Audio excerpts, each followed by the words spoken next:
بسم اللہ الرحمن الرحیم۔ مومن کی شان کہ وہ صبر اور شکر والا ہوتا ہے۔ حضرت صہیب رضی اللہ تعالیٰ عنہ سے روایت ہے کہ رسول اللہ صلی اللہ علیہ وسلم نے ارشاد فرمایا، مومن بندہ کا معاملہ بھی عجیب ہے، ہر معاملہ اور ہر حال میں اس کے لیے خیر ہی خیر ہے۔ اگر اسے خوشی اور راحت پہنچے تو وہ اپنے رب کا شکر ادا کرتا ہے تو یہ اس کے لیے خیر ہی خیر ہے۔ اگر اسے کوئی دکھ اور رنج پہنچتا ہے تو وہ اس پر صبر کرتا ہے اور یہ صبر بھی اس کے لیے خیر ہی ہے۔ اس دنیا میں دکھ اور رنج بھی ہے، آرام خوشی بھی ہے۔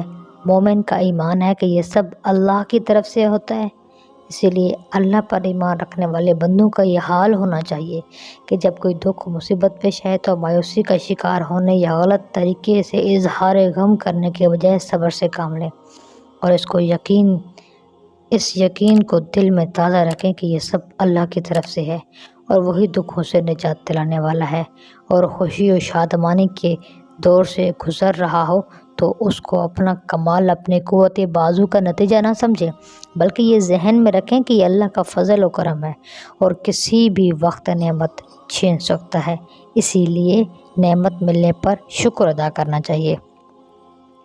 حضرت عبداللہ بن عباس رضی اللہ تعالیٰ عنہ سے روایت ہے کہ رسول اللہ صلی اللہ علیہ وسلم نے فرمایا، جو بندہ کسی جانی یا مالی مصیبت میں مبتلا ہو اور وہ کسی سے اس کا اظہار نہ کرے اور نہ لوگوں سے شکایت کرے تو اللہ کا ذمہ ہے کہ وہ اسے بخش دیں۔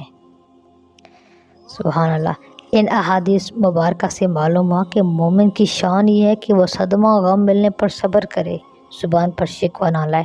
انسانی فطرت جذبہ رحم کی بنا پر آنسو نکل آئیں، یہ صبر کے منافی نہیں ہے، لیکن غم کی حالت میں اظہار غم کے ایسے طریقے جو مومن کی شرعی حدود سے باہر لے جائیں مومن کو، تو اللہ تعالیٰ یہ بہتر نہیں ہے، یہ پسندیدہ نہیں ہے۔ اللہ تعالیٰ ہمیں صدمہ مصیبت میں رنج سے محفوظ رکھے اور اس کی مشیت سے یہ غم اور رنج پہنچ بھی جائیں تو ہمیں ثابت قدم رکھ کر شرعی حدود سے تجاوز کرنے سے محفوظ فرمائے۔